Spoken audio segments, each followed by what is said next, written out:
Vamos a abrir ahora la palabra en el libro de Deuteronomio, capítulo 32 y versículo 14. Él es la roca cuya obra es perfecta, porque todos sus caminos son rectitud, Dios de verdad y sin ninguna iniquidad en él.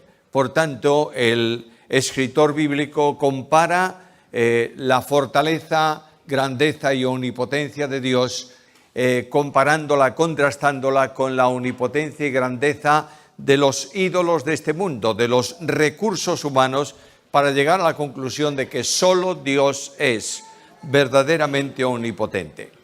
A Dios se le conoce de distintas maneras y Él ordenó que se escribiera su palabra con un propósito esencial, que la gente, el hombre, le conozca.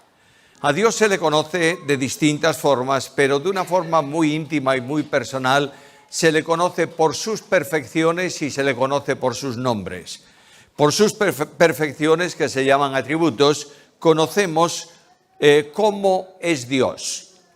Preguntamos cómo es Dios y la Biblia responde: Dios es omnipotente. ¿Cómo es Dios? Dios es omnisciente.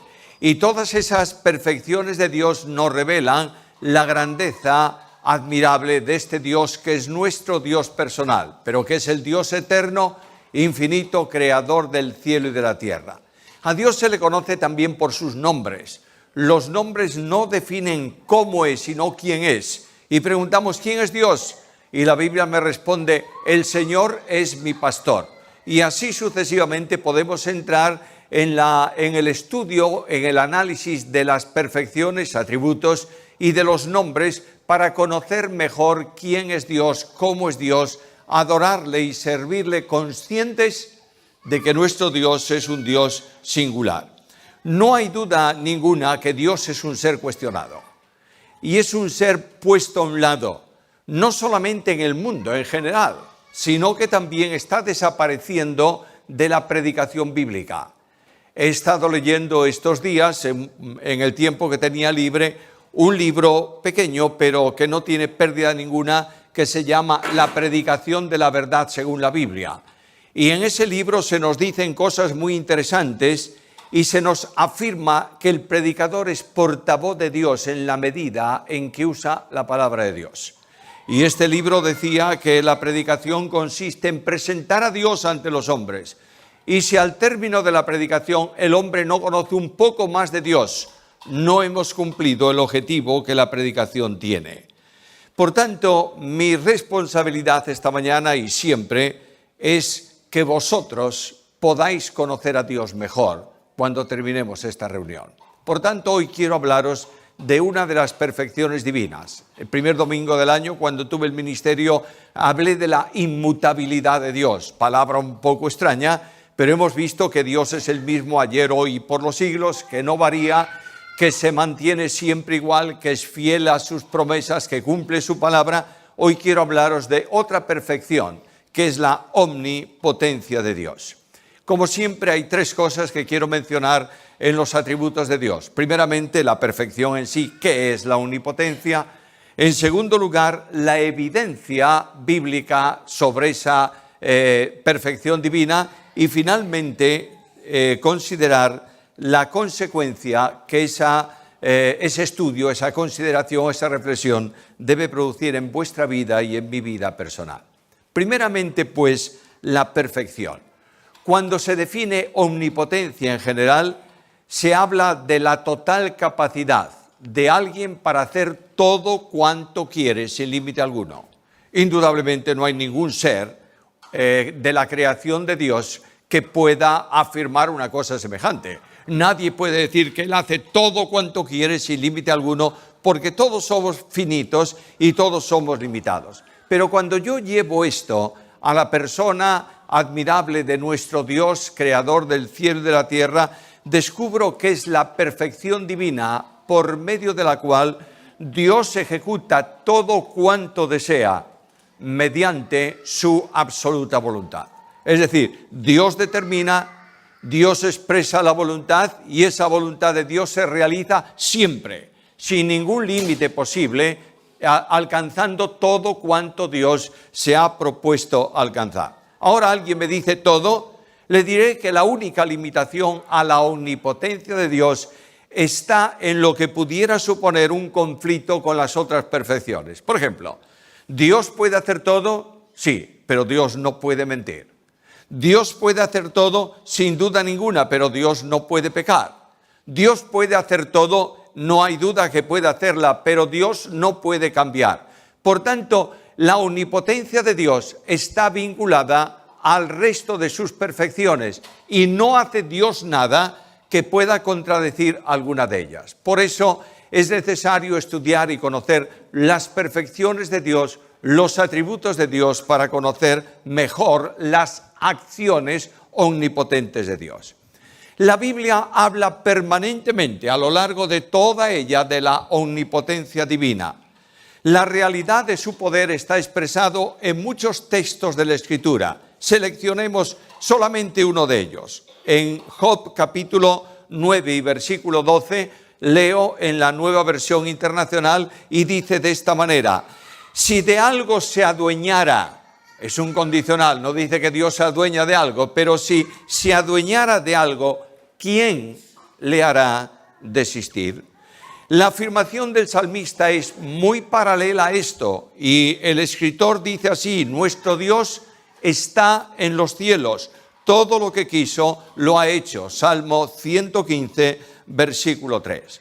Ahora, esta mañana hemos cantado algo que tiene que ver con la omnipotencia de Dios. Nada hay imposible para Dios. Por eso, la gran bendición que tiene el creyente es precisamente esta. A veces nuestros problemas son muy grandes, nuestros conflictos muy intensos, nuestras dificultades muy numerosas. A veces pensamos que no hay solución para nuestro devenir diario, y de pronto me voy a la Biblia y la Biblia me dice: recuerda esto, nada hay imposible para Dios. La omnipotencia de Dios viene como una de sus perfecciones a consolar nuestra alma, a orientar nuestro camino, a dar rumbo a nuestra vida, a hacernos sentir en la presencia de aquel que es omnipotente en todo el amplio sentido de la palabra. Es más, Dios no necesita hacer algo. Solamente es suficiente para Dios la expresión de su palabra para que se cumpla el propósito. Leo el Salmo 62 y el versículo 11. Una vez habló Dios, 2 veces he oído esto, que de Dios es el poder. ¿Notasteis? Dios habló.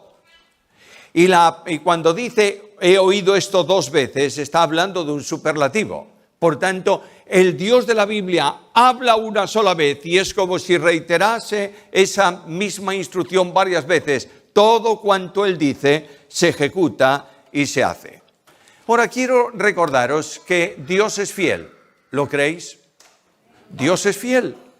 Hay en nuestra vida elementos y evidencias de que Dios es fiel. De manera que esa fidelidad está unida al atributo de su omnipotencia. Por eso dice el Señor en Mateo capítulo 5 y versículo 18 estas palabras: porque de cierto os digo que hasta que pase el cielo y la tierra, ni una jota ni una tilde pasarán de ningún modo de la ley hasta que todo se haya realizado. Dios dijo su palabra y se cumplirá inexorablemente. ¿Por qué?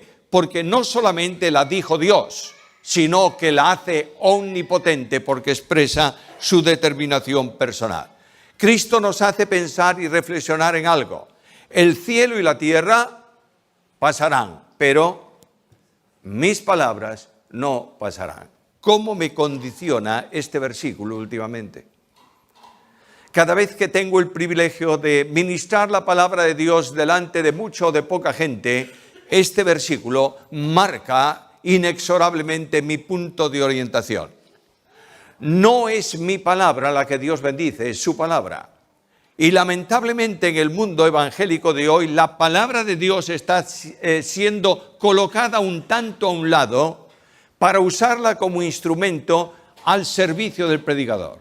Quiero deciros, queridos hermanos, que esta mañana lo que yo diga no tiene ningún valor, Lo importante es aquello que Dios dice por medio de su palabra y que yo quiero en honestidad expresaros hoy.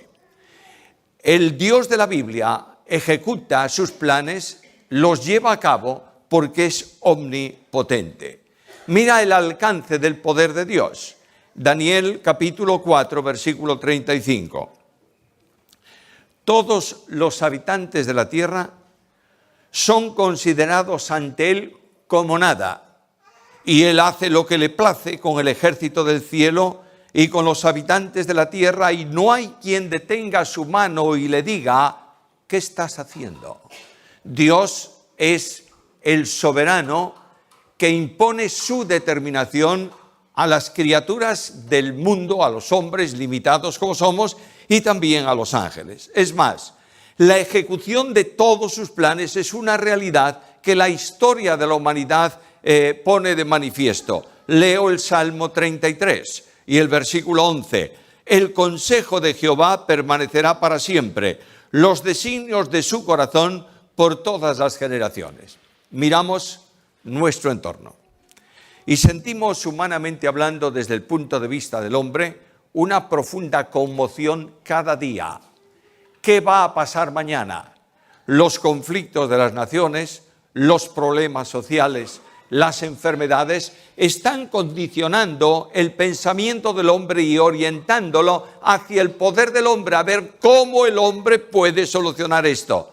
Quiero deciros que la Biblia revela que toda la trayectoria de la humanidad está bajo el control de Dios y que Dios ha determinado una forma de tránsito de los hombres por este mundo, controlando las cosas de modo que todas ellas se cumplan y se pongan al propósito de su designio y de su voluntad.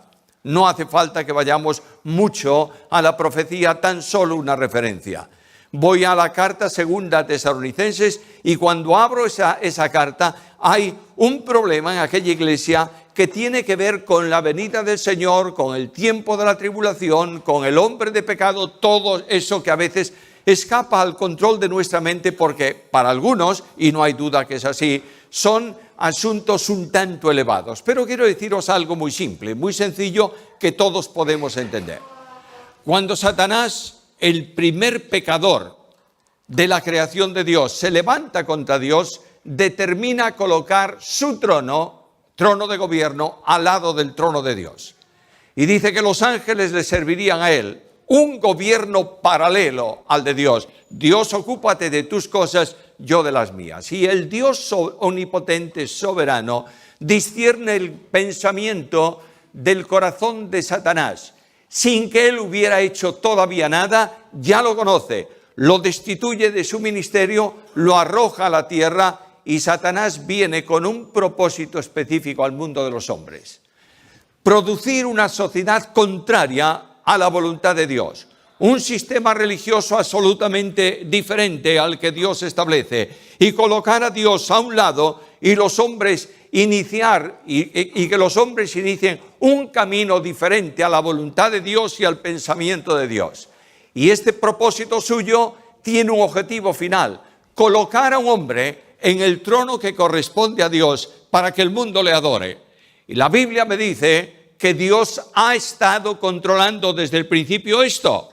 Y dice que un día Dios permitirá por un tiempo muy pequeño que el proyecto diabólico para el mundo se cumpla y un hombre ocupe el centro del pensamiento y de la adoración de todo el mundo y aparentemente ha ganado en su guerra contra Dios. Pero me voy al Salmo 2 y leo aquella determinación del Omnipotente. He puesto a mi rey sobre Sión, mi santo monte. Nota lo que dice el versículo.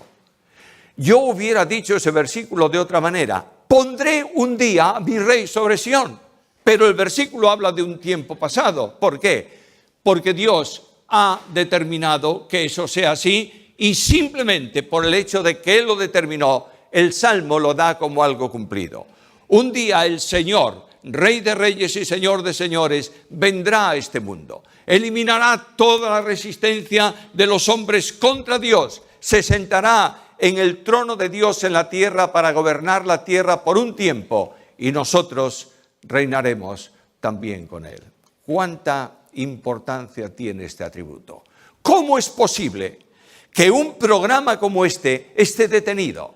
Satanás está intentando ejecutarlo permanentemente. Ahí tienes todos los movimientos sociales del mundo de hoy, la que se llama ideología, no importa cuál sea.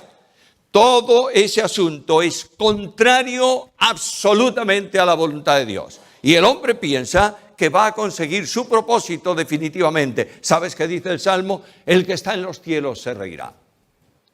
El Señor se burlará de ellos. A veces nosotros tenemos un poco de miedo en confrontar nuestra idea con la idea contraria a la voluntad de Dios. Estamos escondiéndonos. Ya no se habla, desde el púlpito, yo el primero, ya no se habla de sexo.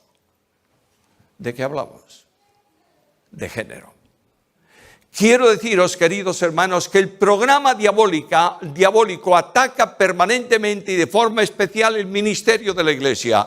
Y yo no puedo sino sujetar este ministerio a la palabra de Dios y anunciar esta mañana con toda la fuerza que me sea posible que frente a toda la oposición de las naciones del mundo, sus programas, frente al gobierno de Satanás que ejerce sobre todos los estados de la tierra, Dios es omnipotente.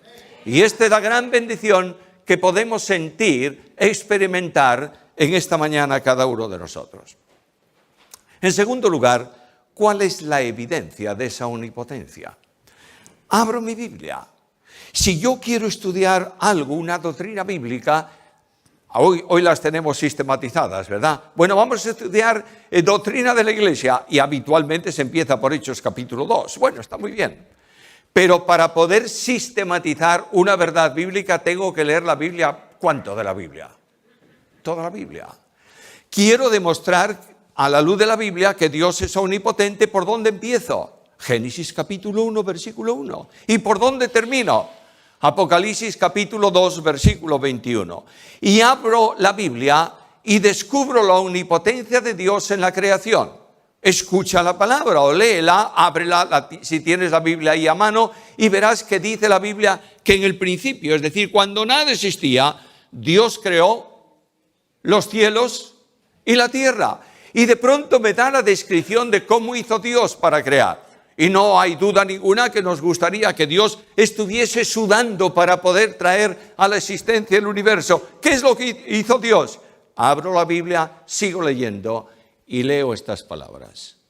Y dijo, Dios, sea la luz.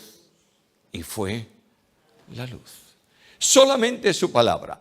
La omnipotencia de Dios se manifiesta porque Él dijo, dice el salmista, y fue hecho. Él mandó y existió. Salmo 33, 9. Ahora me voy al Nuevo Testamento y digo, frente a un mundo que niega la creación, ya no tanto.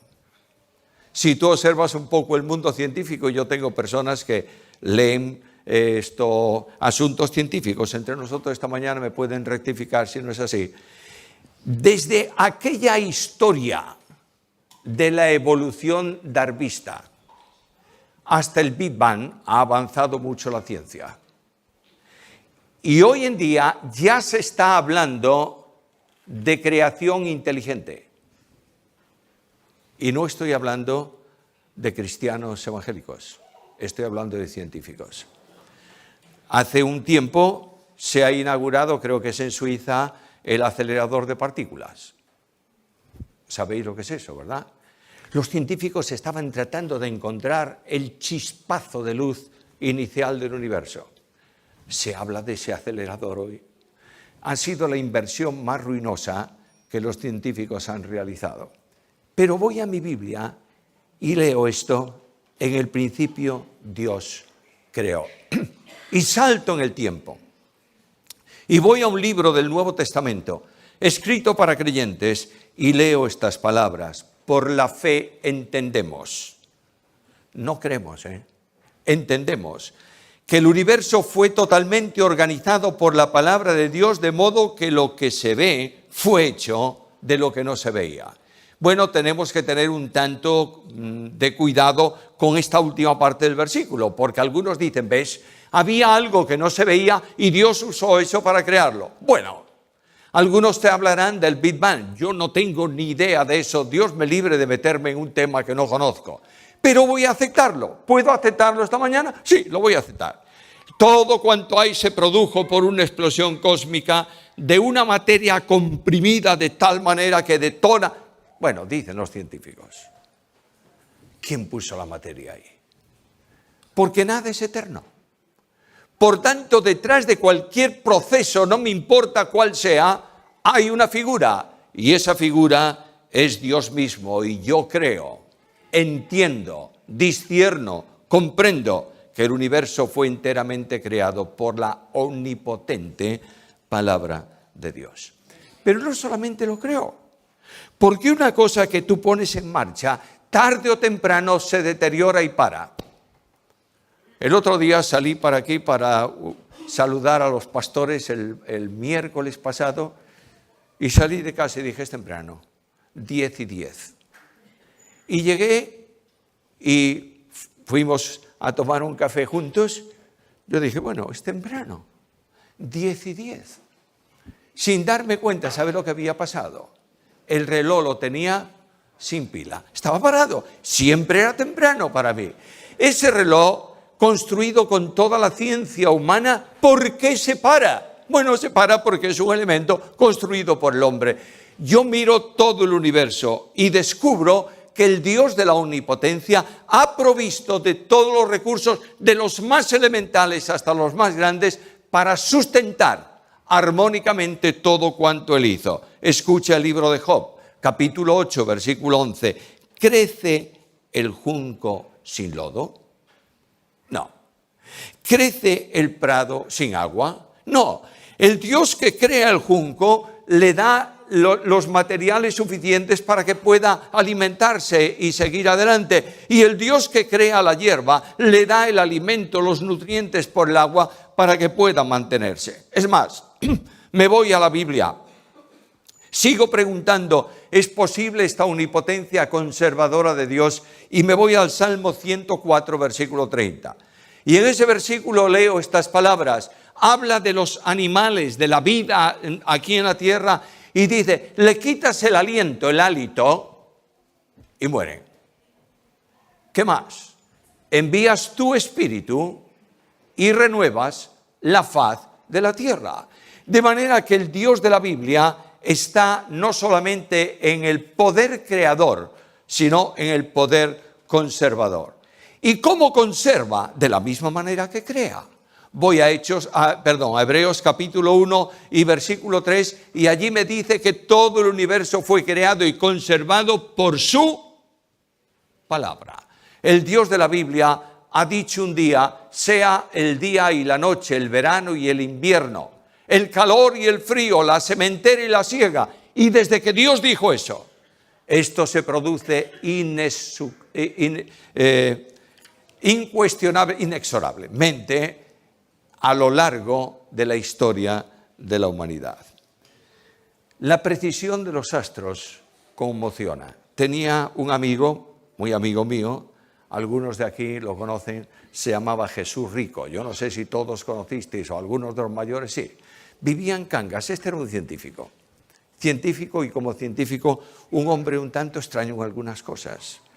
Era doctor en matemáticas y resulta que le gustó tanto la enseñanza de niños que se hizo maestro nacional. Y daba clases en un colegio en Cangas. Pero era astrónomo, además, no astrólogo, astrónomo. Recibía fotografías de las sondas Mariner en aquel tiempo y me llamaba y me decía, ¿quieres venir a ver algo muy bello? Bueno, iba, estaba con él un rato, charlábamos y un día me dijo, te voy a decir un secreto, no lo digas a mi mujer, por favor. Mandé pulir un espejo a Alemania porque el telescopio que tengo no es bastante potente. Y yo le dije, eso debe ser muy caro, ¿verdad? Dijo, muy caro. Por eso no se lo digas a mi mujer. No, En absoluto. No quiero conflictos matrimoniales. Por fin llegó el espejo, montó el telescopio y me dijo, ayer lo puse en marcha, quiero inaugurarlo hoy, os invito a cenar. Y allí fuimos, Esther y yo, a Cangas, a cenar. Las dos mujeres se pusieron a hablar de no sé qué. Y Rico me dio una lección de astronomía y especialmente de manejos de telescopio. Bueno, y me dice, ¿qué querrías ver? Y yo, que soy un ignorante en esto también, se me ocurrió decirle, me encantaría ver Júpiter. Y él miró el reloj y dijo, está todavía muy bajo. Sacó su regla de cálculo, nunca utilizó una calculadora electrónica. Cuando yo un día le dije, ¿por qué no te compras una? Me dijo, esto es perfecto. Usaba la regla de cálculo y me dijo, dentro de hora y cuarto estará a la vista en el telescopio. Bueno, nos fuimos a cenar, charlamos largo y tendido y de pronto sonó el reloj que tenía al lado del telescopio. Dijo, vamos. Y me dijo, mira en el visor y en el haz para señalar el lugar. En el centro estaba el planeta. Y yo le dije, ¿cómo lo sabes? Dice, sí, es sencillo. Si todos los astros se mueven cronométricamente desde siempre. Me dijo, ¿quieres ver algo más? Dije, no, con esto me llega. Y fuimos a charlar. Dios ha establecido por su palabra algo que es imposible de admitir y de pensar por la ciencia de los hombres. Nada escapa al control de Dios. ¿Nada? Nada. Ni Satanás. Voy al libro de Job y ahí viene Satanás con todo su ímpetu para hacer sufrir a un creyente. Lo hará siempre, es su oficio, lamentablemente. Levantará calumnias contra los creyentes entre los hombres. Nos acusará delante de Dios como fiscal nocivo y malvado. Este Satanás parece que tiene todo el poder, que tiene toda la fuerza, y voy al libro de Job, y Satanás le pide permiso a Dios para tocar la salud de Job. Y un poco más adelante le dice a Dios, no ha sido bastante, déjame un poco más. ¿Y qué le dice Dios? Todo menos su vida. Por tanto, los demonios, toda la potestad de tinieblas, todo el ejército desplegado contra la obra de Dios está bajo el control de Dios, porque Dios es omnipotente. Sigo en mi Biblia y veo a Jesucristo. ¿Cuál es la misión y ministerio esencial de Cristo antes de la cruz? Revelar a Dios. A veces se le pone a Cristo un ministerio que no tuvo o no vino para ese ministerio. A veces se habla de que Cristo fue enviado por Dios al mundo para establecer el reino de Dios en la tierra y que Cristo ofreció ese reino a Israel. Israel rechazó el reino, Dios se sintió fracasado y tuvo que meter en el sitio de Israel a la iglesia para que el programa suyo no se estorbe. ¡Qué tontería más grande! Cristo no vino al mundo en su primera venida para reinar. Vino para morir. El reino ocurrirá más adelante, en un tiempo determinado. Pero cuando Cristo viene al mundo de los hombres, comienza, dice Marcos, predicando el evangelio ¿de qué? Del reino.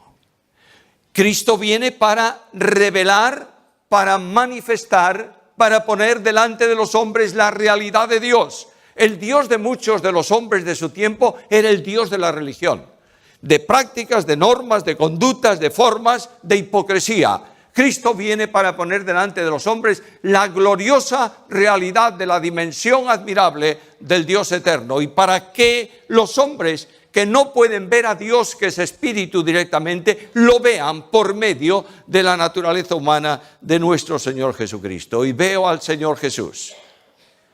Y cuando está en la tierra observo la omnipotencia divina. La naturaleza obedece a su palabra. De una forma tremenda. Dios en Cristo dice al viento calla y al mar enmudece. ¿Qué ocurre? Lee el versículo. Se hizo una grande bonanza. Aquí en Galicia no hace falta que hablemos de viento, ¿verdad? Estaba el otro día en Argentina viendo las noticias de aquí. Alerta naranja en toda la costa, olas de 6 a 8 metros. Bueno, de modo que esas olas se producen ¿por qué?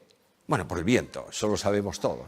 Y de pronto el viento se calma y las olas quedan automáticamente quietas. No, el mar sigue moviéndose durante un tiempo hasta que pierde la inercia que el viento le ha puesto, ¿verdad? Yo veo aquel milagro. Dios en Cristo dice al viento, calla, al mar enmudece. ¿Qué ocurre? Se hace una gran bonanza en el instante, en el momento. La naturaleza es controlada por Jesús. Jesús dice al tímido Pedro en la barca, cuando aparece él caminando por el agua, le dice a Pedro, ven. Pedro primeramente le dijo, si eres tú, haz que yo vaya a ti andando sobre las aguas. Y Cristo le dice, ven. La omnipotencia de Jesús no puede ser resistida. A veces hablamos de un Pedro sentado al borde del barquito que se mueve, poniendo los pies en el agua, a ver si me aguanta o no. Ni hablar de eso, olvídate del asunto. Cristo dijo, ven. Y Pedro sale del barco y va. ¿Por qué? Porque la omnipotencia de Jesús es así. Y cuando llega a Cristo se hunde. ¿Qué poca fe tiene Pedro? Bueno, simplemente se cumplió lo que Pedro quería. Si tú eres, haz que yo vaya a ti andando sobre las aguas. Llegó a él, cumplido el deseo, terminó la acción omnipotente y Pedro, ¿qué ocurre? Se hunde. Y mientras está así, inquieto, está viendo temeroso el viento y el mar. Y es otro aspecto de la vida de Pedro. Y Cristo lo toma y le dice, hombre de poca fe, ¿por qué dudaste? Pero Cristo es omnipotente. Yo miro a Cristo sujetando la enfermedad y restaurándola no por sus manos, sino por su palabra. No siempre Cristo tocó al enfermo. A veces escucho que para sanar a una persona enferma hay que imponerle las manos. No está en la Biblia. Cristo dijo al leproso, quiero, se limpió. No hubo ninguna acción. Cristo sanó en la distancia a una muchacha que tenía un espíritu inmundo. El Dios de la Biblia no necesita acciones. El Dios de la Biblia es omnipotente en su palabra y hace lo que Él quiere siempre. Algo más. La muerte no puede resistir la omnipotencia de Jesús. Mira las resurrecciones de Cristo. Te invito a que recuerdes simplemente la de Lázaro. Ahí llega el Señor. El Señor en su naturaleza humana pregunta, ¿dónde lo enterrasteis? Él conoce como Dios todas las cosas, pero como hombre limita su conocimiento a lo que es necesario. Y le llevan a la tumba.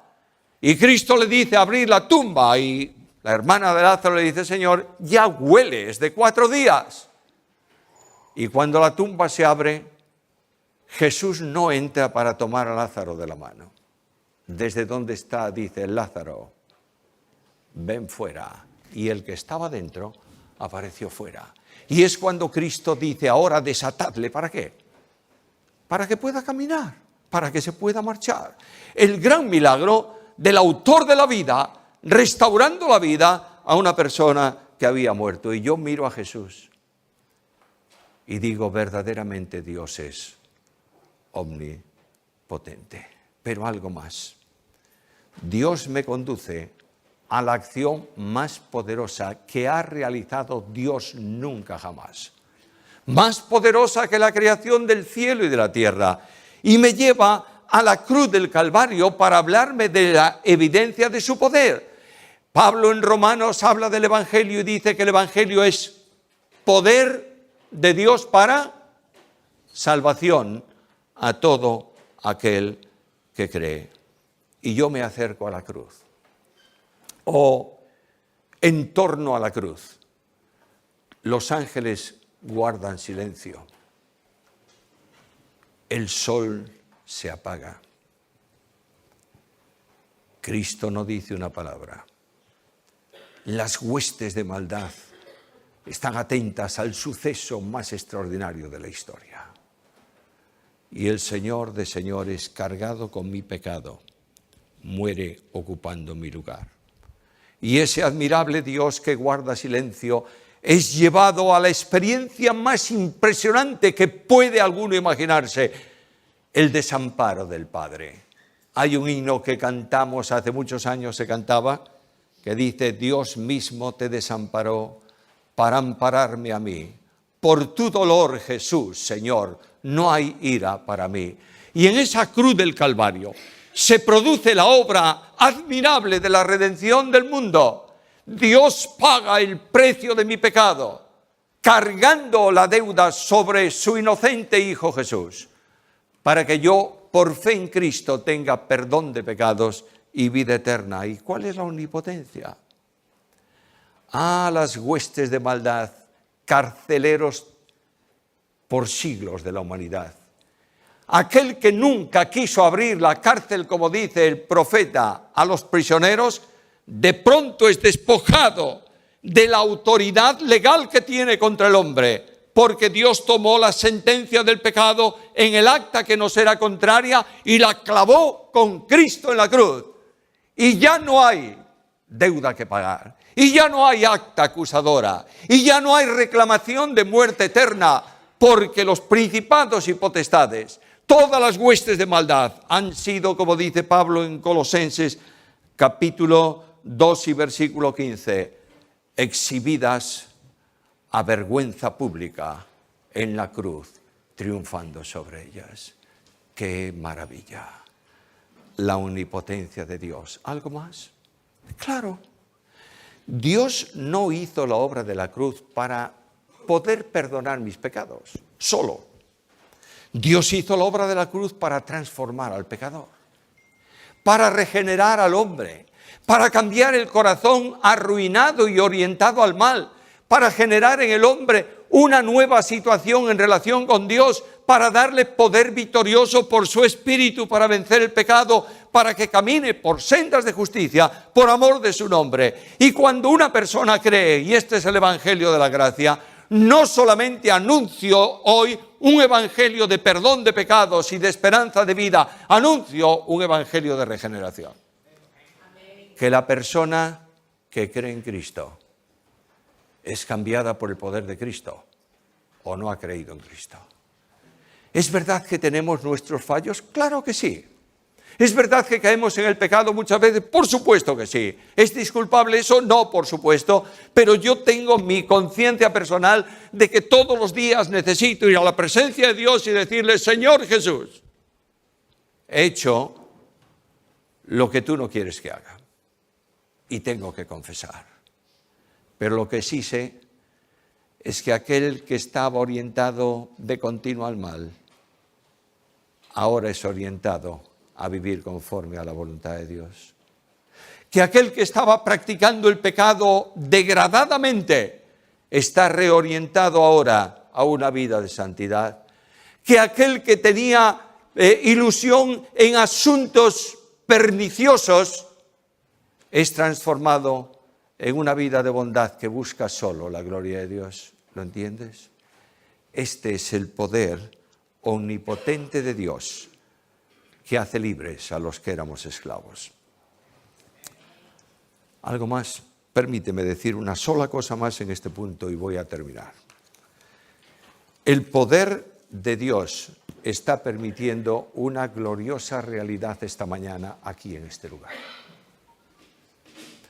Está reunida aquí lo que nosotros llamamos la Iglesia Unida. Bueno, creo que es uno de los nombres más bíblicos que podemos dar a la Iglesia. Porque cuando Cristo ora al Padre en Juan capítulo 17, la oración de Cristo hace una notoria insistencia delante de Dios en esto: que sean uno, para que el mundo crea que tú me enviaste. No hay peor contradicción al Evangelio que proclamar distintas iglesias. No hay peor contradicción al Evangelio que hablar de separaciones de paredes y de nombres. La iglesia de Jesucristo es una sola iglesia. Y Cristo dijo: yo edificaré mi iglesia. ¿Quién hace posible este misterio? ¿Quién hace posible que la Iglesia sea una? La omnipotencia de Dios. No es el ecumenismo humano que procura vincular a los hombres entre sí por determinadas creencias.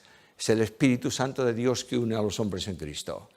Y este Espíritu Santo de Dios consolida e impide la rotura de la Iglesia. Escucha, Cristo no habla de una unidad cualquiera. Le dice a su Padre, como tú, oh Padre, en mí y yo en ti, que sean ellos uno en nosotros.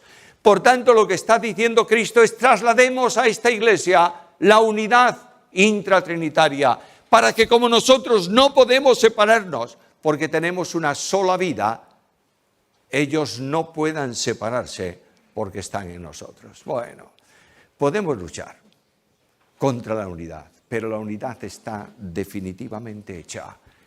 Y Dios presentará a sí mismo en su gloria a la Iglesia unida con gran alegría. Ahora, ¿cuál es la consecuencia de esta perfección de Dios? En primer lugar, conocer a Dios como omnipotente conduce inexcusablemente a una expresión de adoración. Abro el Apocalipsis en el capítulo 4 y en el versículo 11 y veo a los ángeles y a los 24 ancianos alabando y adorando a Dios. ¿Por qué? Porque tú has hecho todas las cosas y por ti han sido creadas. Oh, yo me admiro de este Dios. Levanto mis ojos al cielo y descubro los astros en una noche clara y digo, es imposible un Dios más grande. Y el corazón mío no puede sino caer de rodillas, física o espiritualmente hablando, y decir a Dios, te adoro, Señor, porque tú eres el Dios omnipotente. Conduce a la adoración. Permíteme recordarte lo que insistentemente digo. A veces caerá en la monotonía. La adoración no es una actividad.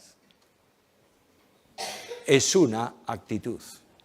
No adoro a Dios porque un día me emociono con las canciones o con el culto o con lo que sea y me siento y yo adoro a Dios porque conozco a Dios y sé quién es Dios. ¿Entiendes esto? Es necesario recuperar estas verdades para conocer a Dios y nos acercamos a Él y proclamamos su omnipotencia como Moisés en el libro del Éxodo. ¿Quién como tú, Señor Jehová, Dios entre los dioses? ¿Quién como tú, magnífico en santidad, terrible en maravillas, hacedor de prodigios? Éxodo capítulo 15 y versículo 11. Le adoramos porque es omnipotente. Pero conduce no solo a la adoración, conduce también a la gratitud. El poder de Dios está empeñado en nuestro perdón personal. Escucha un texto bíblico. ¿Qué Dios hay como tú? Que perdona la maldad y olvida el pecado del remanente de su heredad. No retuvo para siempre el enojo, porque se deleita en la misericordia. Miqueas capítulo 7, versículo 18. Permíteme decir algo sobre este versículo. No hay ningún pecado, por grave que sea, que Dios no perdone. ¿Lo entendemos bien o no? Podemos cometer un pecado muy grande. Venimos a la presencia del Señor. ¿Somos restaurados? Naturalmente que sí. Pero no hay pecado pequeño que no tenga importancia capital delante de Dios. De otra manera, no podemos transigir por el pecado. Tenemos que restaurar al pecador. No podemos acusar a una persona que haya caído en un pecado y ponerla al margen de nuestra vida y ni darle un abrazo ni orar por él. Pero no podemos permitir ni consentir que por compasión pasemos por alto el pecado que ha costado la sangre del Hijo de Dios. Mi hermano querido, mi hermana, si tú conoces al Dios de la misericordia, al Dios de la omnipotencia, va a restaurar tu situación espiritual.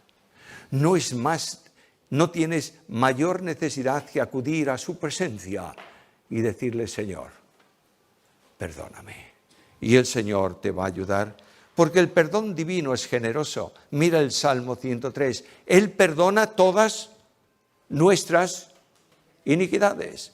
Él perdona todos nuestros pecados. No deja alguno. Perdona toda nuestra maldad. porque Él es omnipotente y es bueno. Pero algo más.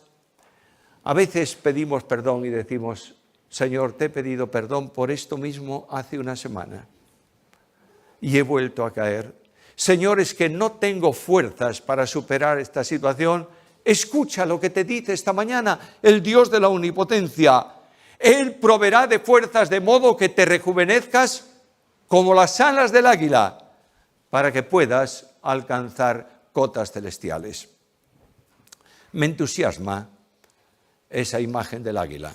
¿Habéis visto las águilas alguna vez? Bueno, ahí en el norte de España, y cuando nosotros hace años pasábamos algunos días en Calvos, muy cerca de aquí, había una montaña con unas peñas impresionantes y allá arriba había por lo menos una pareja de águilas. Una de las cosas que a mí me encantaba, ¿sabéis qué era? Acercarme ahí, estar quietecito y ver cuando el águila salía. Es imponente, salta de la montaña y casi no mueve las alas. Abre las alas y va volando así quieta y de pronto la ves levantarse e ir allá arriba y es un solo puntito en el cielo.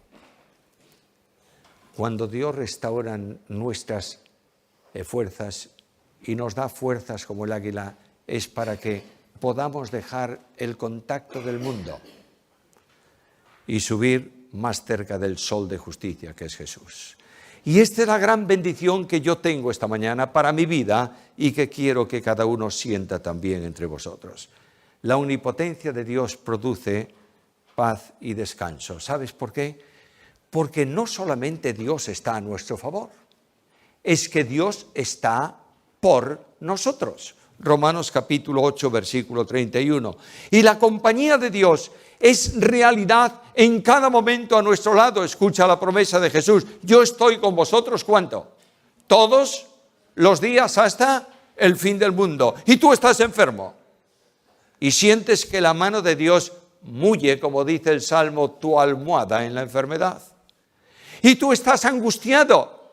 No sabes por qué de las situaciones. Y lees en el Salmo, con Él estaré yo en la angustia. Este es el Dios de la omnipotencia.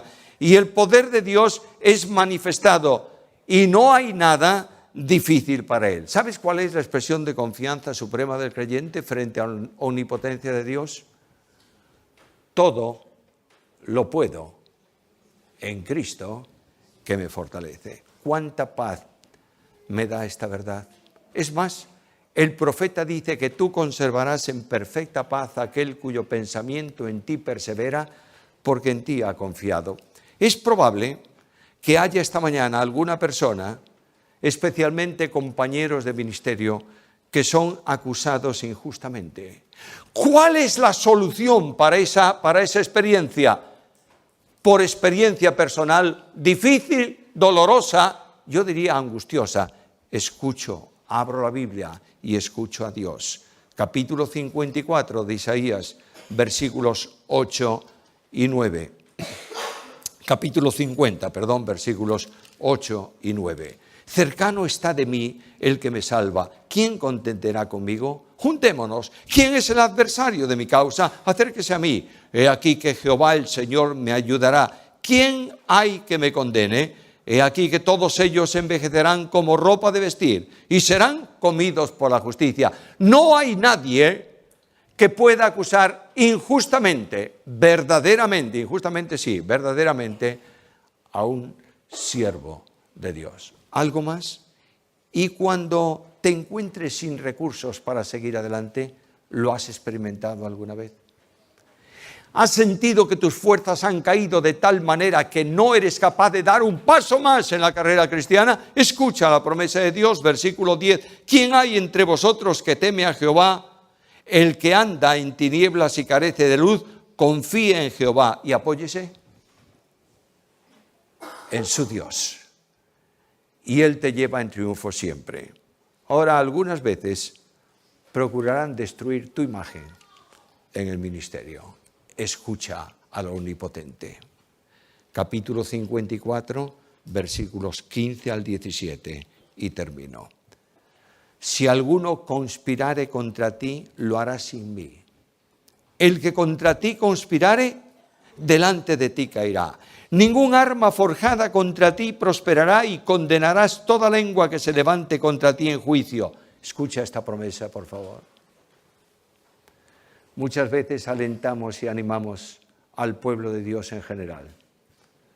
No siempre pensamos en los pastores. Yo quiero dejar con vosotros este último versículo.